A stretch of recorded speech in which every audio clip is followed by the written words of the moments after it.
Welcome to the Fire and Earth podcast with your hosts, Jason Mefford and Kathy Gruber. Fire and Earth, giving you the keys to unlock your limitless potential.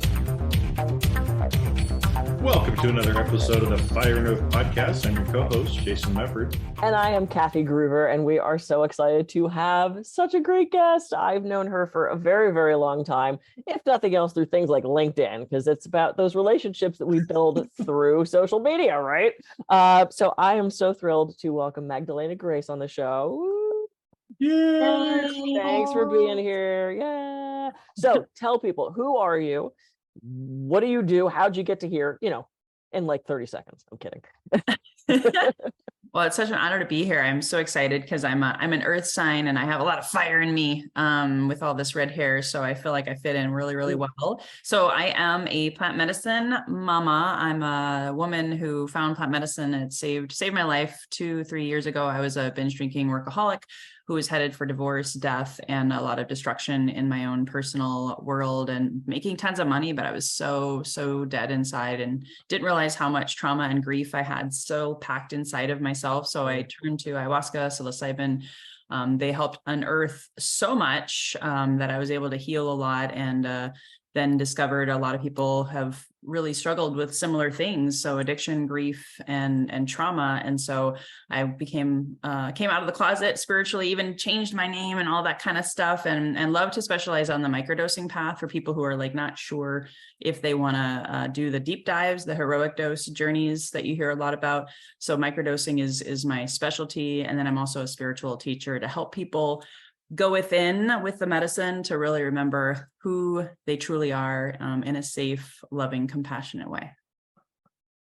Well, and I wanted to, because we were talking a little bit before, and I think it's interesting for anybody who's on a spiritual path, right? And like you said, I mean, for really like the last 2 or 3 years, you've been kind of on this with the microdosing and with remembering who you are, right? Which is a lot of the spiritual work, is remembering who we are.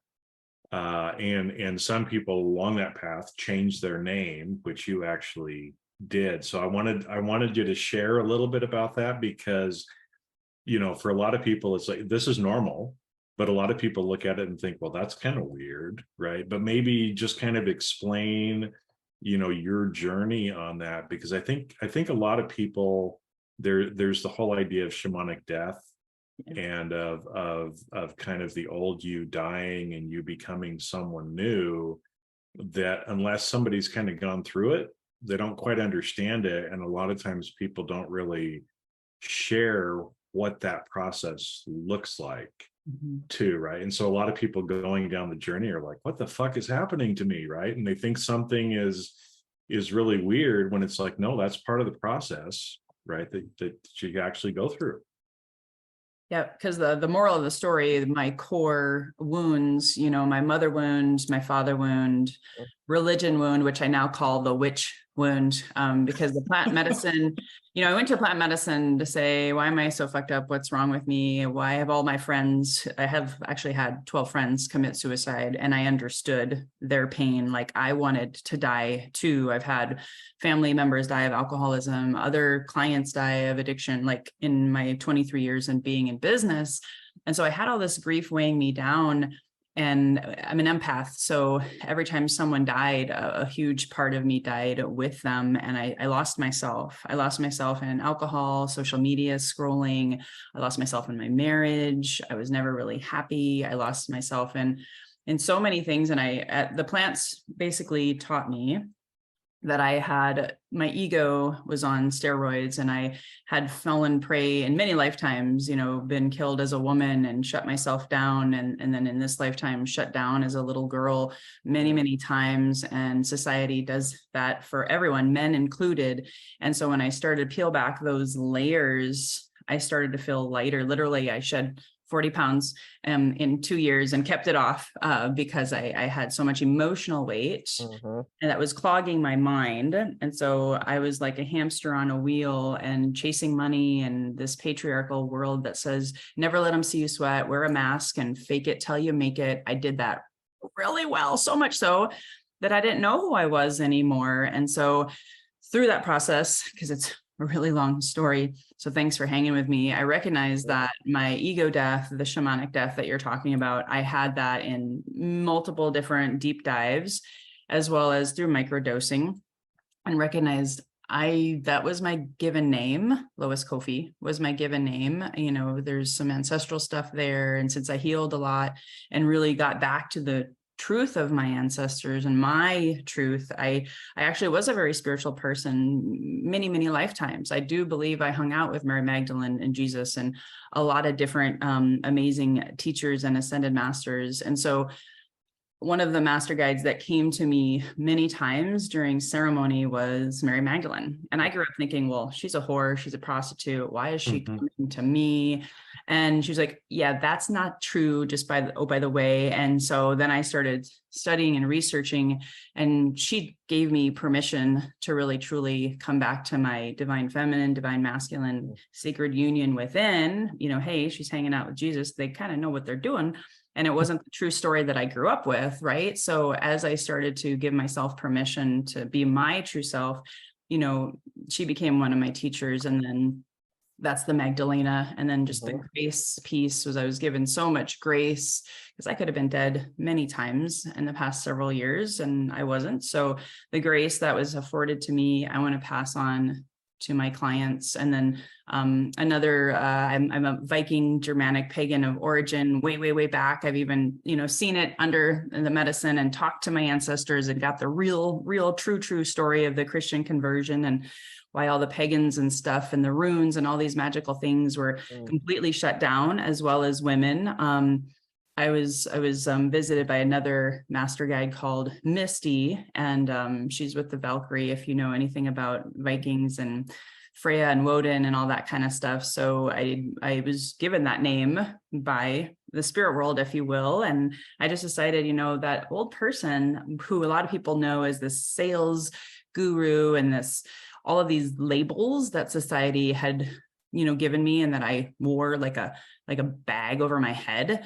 I was like, yeah, that's not me anymore. She's got to go. And I've been studying a lot of spiritual teachers, working with mentors in the plant medicine space, and they all changed their names. So I was like, hey, I'm going to do this because MisT Magdalena Grace, Magdalena for short, is really my truest self and truest essence, my sacred name. I love it. I have so many questions. We have to sit down and chat because there's so many. And I think it's funny and it's synchronicity, right? I mean, on an earlier episode that Kathy and I recorded today, we were talking about, you know, kind of the put down in history of women, and Mary Magdalene is one of those beings who, you know, the Black Law, whatever you want to call it, that has tried to kind of distort human history, has labeled her, like you said, as a whore, as a prostitute, as this evil woman kind of thing. And that is not who she is. No. Right. And you've gotten to see who she is. And so it's beautiful that some of those false teachings, right, are now falling away. Yeah. Well, and it's funny because we're also talking about who our favorite literary character is, and mine is Morgan Le Fay from Mist of Avalon.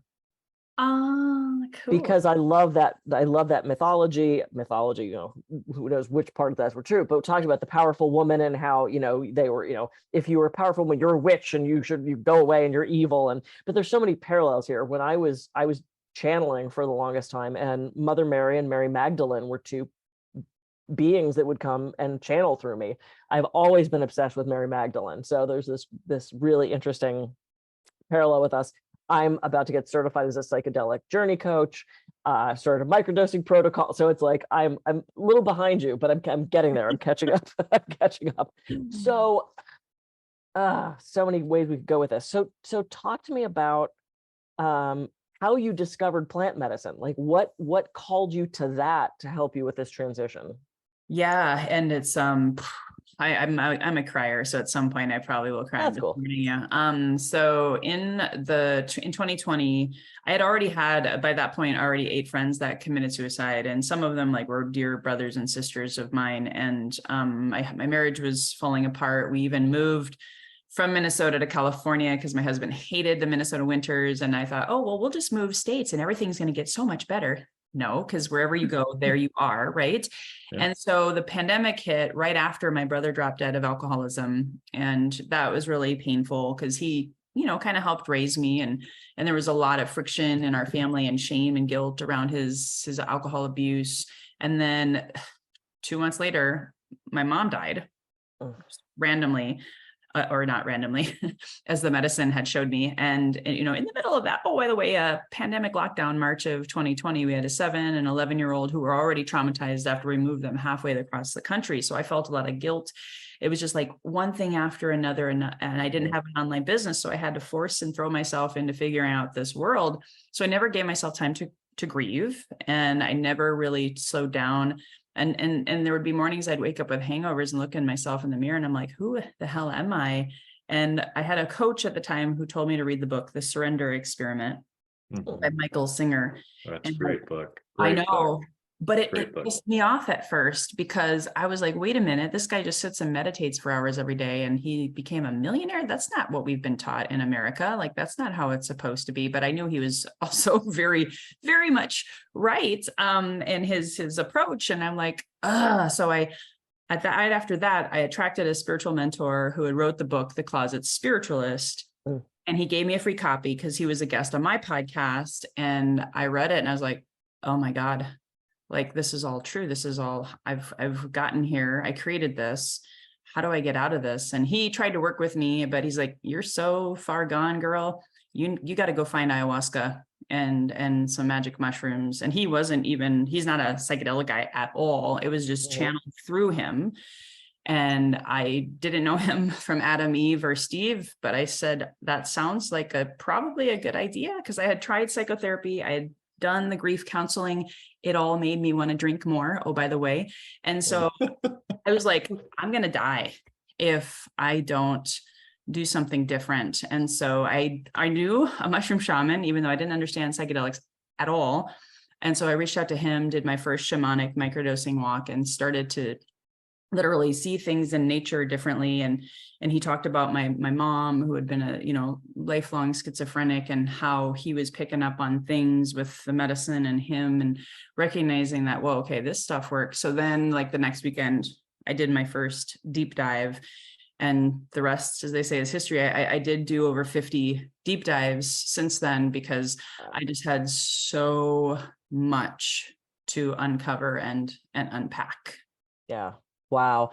I have several friends who have done like day-long mushroom journeys where they're in for 7 hours, right? And they do so much prep work and the questionnaires ahead of time. And I have one friend, it's hilarious. She wrote down everything she wanted to cover, and literally like an hour into the journey, her eyes popped open and she went, all right, I'm done. She's like, I just answered every question I needed to answer. And the guide went, okay, well, you have like 4 more hours. And she goes, can I go sit outside? Like she was complete. She was complete. Whereas another friend of mine just did the same thing with the same woman. And, he finally came out of it and he said, it's been like, what, 3 or 4 hours? And she goes, it's been 7.5 hours. So it's like, it serves you however you need it in that time. Right. It's so fascinating. Yeah, it's so different for everyone. And yeah, I could also tell you horror stories, because I sat with some shady shamans, some really allegedly significantly decades trained facilitators who were also licensed doctors or psychotherapists, and I got injured, and so I have come out a lot sooner than I anticipated, because I also see a lot of misinformation. A lot of people who are serving medicine but not helping with integration, and it's not recreational like we talked about before the show. It's really meant to be sacred healing plants to teach you a lot, and a lot of people are abusing it. And so anyway, I made sure that I guess I went through all those really shitty experiences so that I could have all these lessons along the way as well. Yeah, and to anybody out there that wants to do this kind of work, please know who you're working with, right? Whether it's a Reiki practitioner or a tarot card reader or a psychedelic journey person, make sure you talk to that person and you resonate with them and you you are in the headspace to integrate this thing. I've been doing so much reading. I'm in the middle of watching a summit on expanding your consciousness, and a lot of it is about psychedelic journeys. And every single expert has said, you think you're going to do this thing once and you're fixed the rest of your life. There's integration, there's changes that you're going to have to make, there's journaling you're going to want to do. This is not a one pill and you're done kind of thing. So I'm glad you brought up the shitty experiences too. I'm sorry you had them. But make sure you're with someone who you trust, who is trained to help you. Yeah. Yeah, because there's going to be, it's an emerging area, and there's a lot of people who want to take advantage of other people as a result of it and just take their money and don't really know what they're doing. And the hard part is, if you're using people like that, I mean, you kind of made reference to it, but you get more distorted. You don't integrate back properly. And if the people don't know what they're actually doing, you can actually harm yourself more than help yourself. Yeah. 100%. Yeah. So did you do some of the quote hero doses and then move into microdosing, or was that at the same time? Or like, how did you make that transition? Yeah. And that's a great story. And also we'll segue into why I became a microdosing coach, because I did microdose first. Like I shared with you, I did that walk with a guide, just microdosing. Like we're going to say, I can't even remember because it was so long ago, but I think it was like maybe 300 to 400 milligrams of psilocybin. But then I tried to do the microdosing on my own, and a lot of scary stuff came up. It was really, really hard. Plus I was addicted to alcohol. I wasn't giving up the alcohol completely. I didn't have a coach. So it freaked me out, and I stopped and just focused on the deep dives for 1 full year.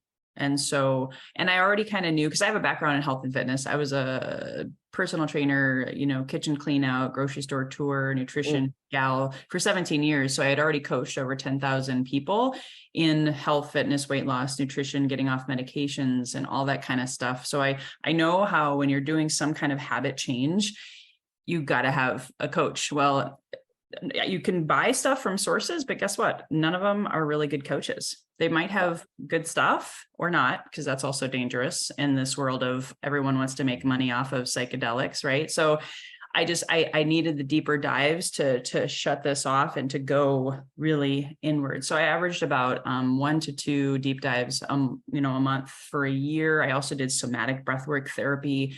I also did found Kundalini yoga. All of this stuff now I include in my journeys with my partner and how we help people mind, body, and spirit. So once I healed a lot of the grief, the trauma, processed more of it, integrated more, then and only then was I personally ready. And I have found that with about a third of my clients, the microdosing it's not even worth the time and money. They got to go to the deep dive route first. And that was me. And so then I started microdosing a year later. Now that I also had way less alcohol in my system, I actually was doing the breath work and supporting myself, meditating, started a meditation practice, which I didn't have, when I started this path. And so I could meditate with the medicine and have those little, like 4 days on, 3 days off experiences. And then I was getting even better results and referring people to my mushroom shaman and to these sources, and they weren't getting results. They were literally pissing money away or having inconsistency and not really taking it seriously, not meditating, not setting up sacred space. And I was like, okay, I can't keep watching this anymore. So I went and started working with clients one-on-one.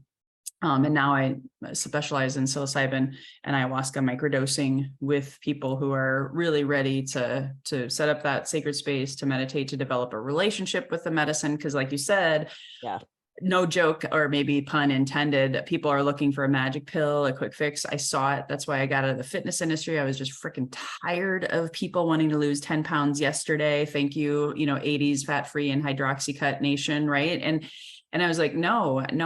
This is a 3 to 6 month minimum path for microdosing if you want lasting results. And oh, by the way, you're not just going to swallow a pill and go about your day. I mean, I see a lot of people getting anxiety attacks because of that. And again, not really understanding what's possible with speaking that intention to the medicine and then sitting with it, like in your own little spiritual space, that's where my clients get major results in just 30 days. They got to take it seriously though. I've had some people come to me and they still think it's a magic pill to fix their brain and get rid of their addiction. And I'm like, no. Well, and you touched on something that's so important, whether it's microdosing or the plant medicine or anything, is your intention. Yeah. Right. That there is so much power in intention. And without intention, you don't have any of the lasting results. Right. And that's why intention is so important. And it doesn't even have to be like, one of my teachers, some of the stuff that I do is kind of ritualistic. Right. And so some people, because of our religious upbringing, we feel like, oh, Holy Father, blah, blah, blah. Like you have to do all this kind of stuff. And he's like, no, you just set your intention and you just say this. And it's like, it's really that simple. Yeah, it's really that simple. The rituals, a lot of the rituals are there just to trick people, if you will, into thinking that it's working, but it's really your intention that matters behind everything. 100%. Absolutely. Well, and I was going to say, to your point, Jason, because I have a background in Wicca, so I was doing a lot of ritual, and you create that sacred space because you want that to be otherworldly, right? You cast the circle, you sit in that space, you raise the energy because it's a different world. I mean, you're creating that, whether it's in a corner of your house where you have one candle, or whether it's something on your phone that reminds you of that sacred place. So I understand what you mean by trick. I think I'd pick a different word. It gets like us aligned. It gets us kind of aligned into that headspace, if you will. Yeah. To be able to set the intention. Because I'm not saying rituals are not important at all, because I do plenty. Yeah. But they're not necessary if you've got the intention and you're in the right space, right, for doing what you do. So yeah, and I was so shut down. I mean, just that's my last thought about that is I didn't realize, because I had a deep religion wound, black sheep of the family, had my first spiritual awakening in 2007 and realized, oh, everything I grew up with for 30 years was kind of BS. So that was very raw and real and shut me down to the feminine side. And I threw myself into what I call the wounded masculine, which is very patriarchal in the world that we all live in. And here we are, age of Aquarius is upon us. The divine feminine is rising. And so either, I'm just going to say this to the audience out there, either you start to heal that religion wound, and I work with everyone. If you're atheist, fantastic. Like, I'm a safe space. I do not care. It's more about the energy, and it's not about female or male, it's feminine and masculine. We all have it in both hemispheres of our brain. And if we shut the feminine down, which is the creative imagination, the intuitive, the receiving, so a lot of scarcity, right? When you shut down the feminine, you're probably living in scarcity world of all different, not just money.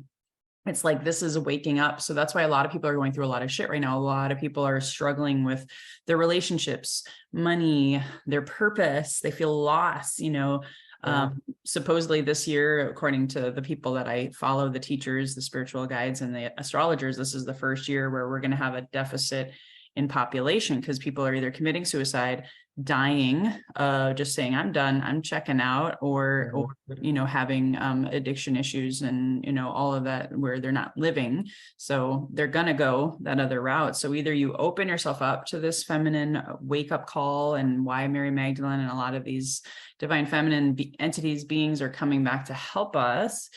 You're going to either surrender experiment and allow the healing to take place, or if you keep fighting it, what you resist persists, and life is going to suck like it did for me. Yeah.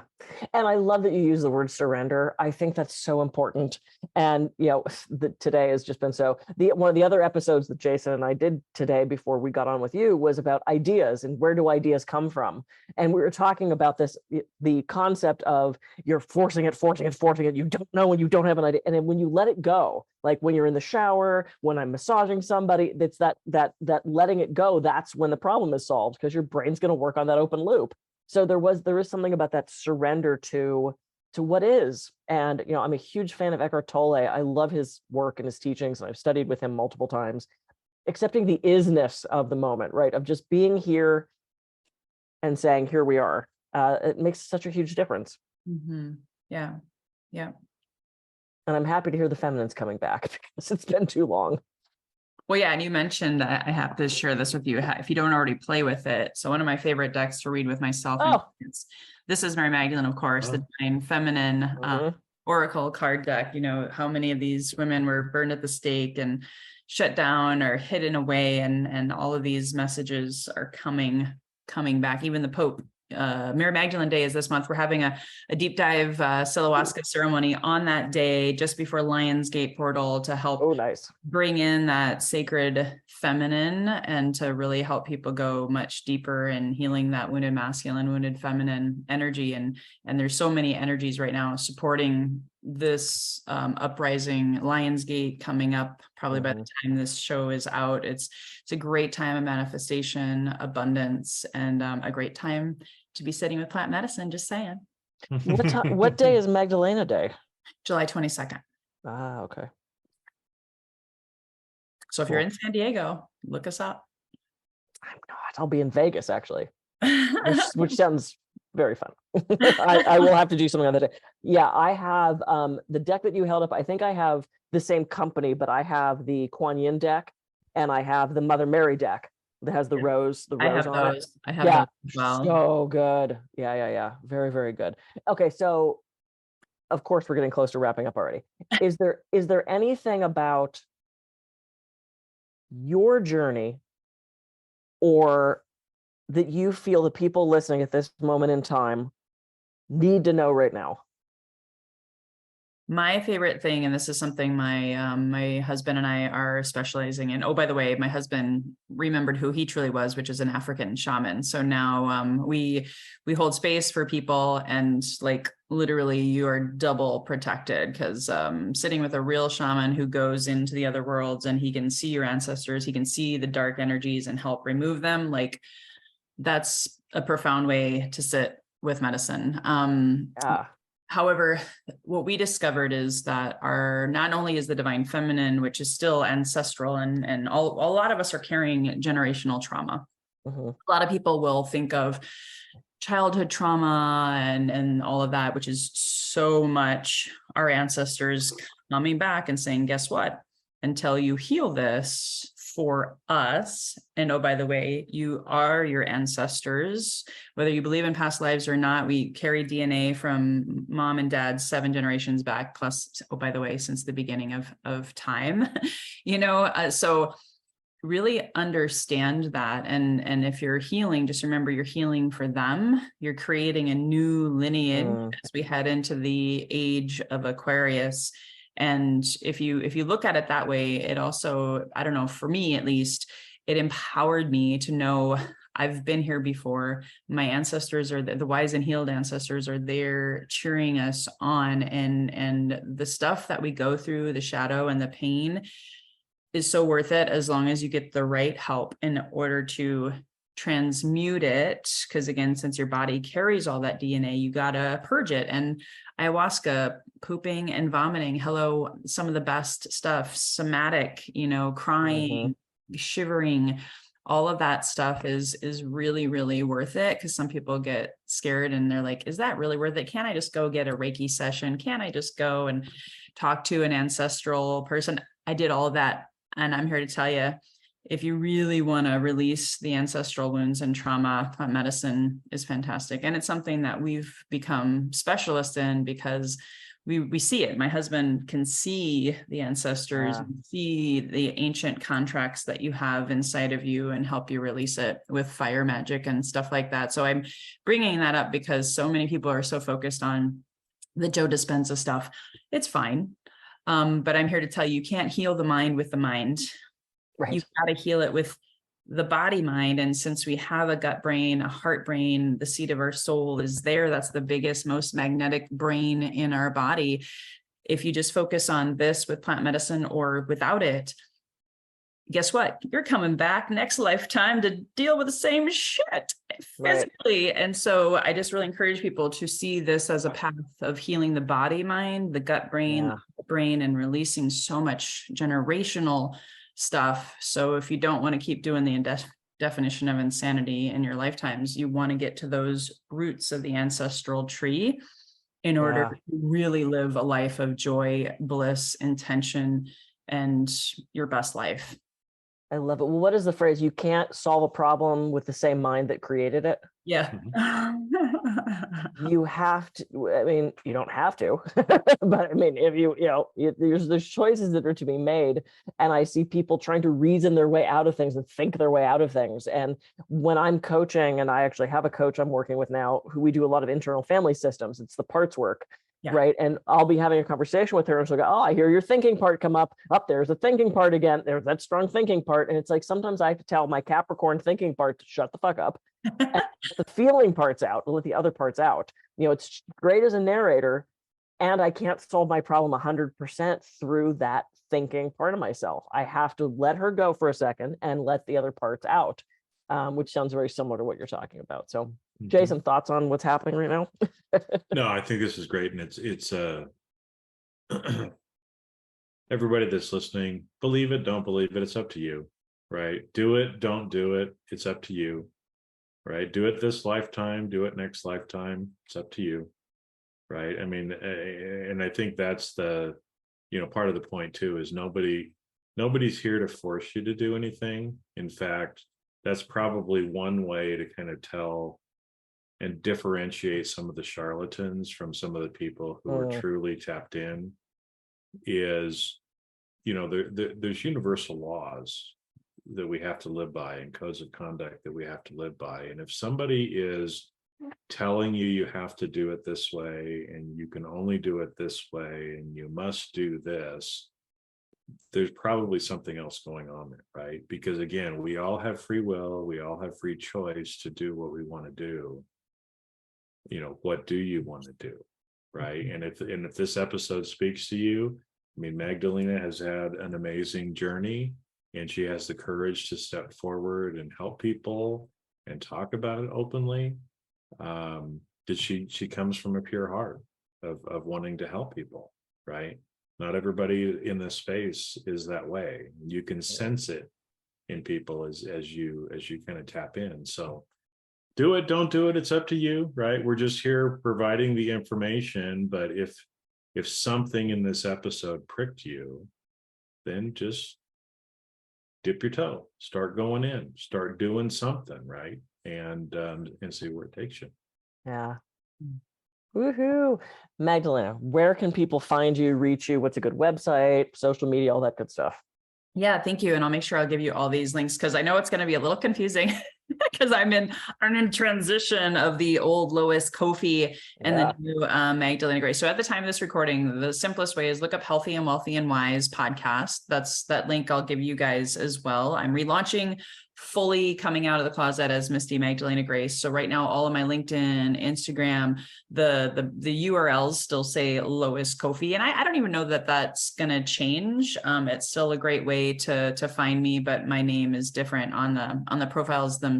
So LinkedIn, Instagram, and Facebook, I have a Healthy and Wealthy and Wise podcast community where I live stream and lead meditations, talk about psychedelic shamanism, et cetera, et cetera. And then if you want free classes and go and watch, subscribe to my YouTube channel and my website where I talk about this stuff ad nauseum. And there's tons of breakthrough testimonials with our clients, microdosing for health. So microdosing, the word FOR, health.now.site.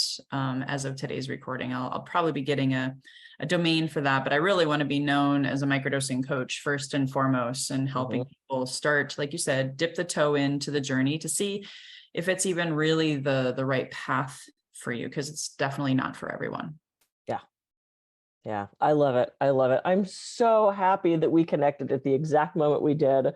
And literally the first time when we started having this conversation, you were Lois Coffee. And when I went the other day, you had a different name, and I went, something happened. And we get to hear about it. And good for you. I love that you stepped out of the closet, and we're so happy to have you out into the living room with everybody else. I'm Kathy Gruber. I can be reached at kathygruber.com. I'm Jason Mefford. I can be reached at jasonmefford.com. So go out and have a great week. Dip your toe, and we'll catch you on the next episode of the Fire and Earth podcast. See ya.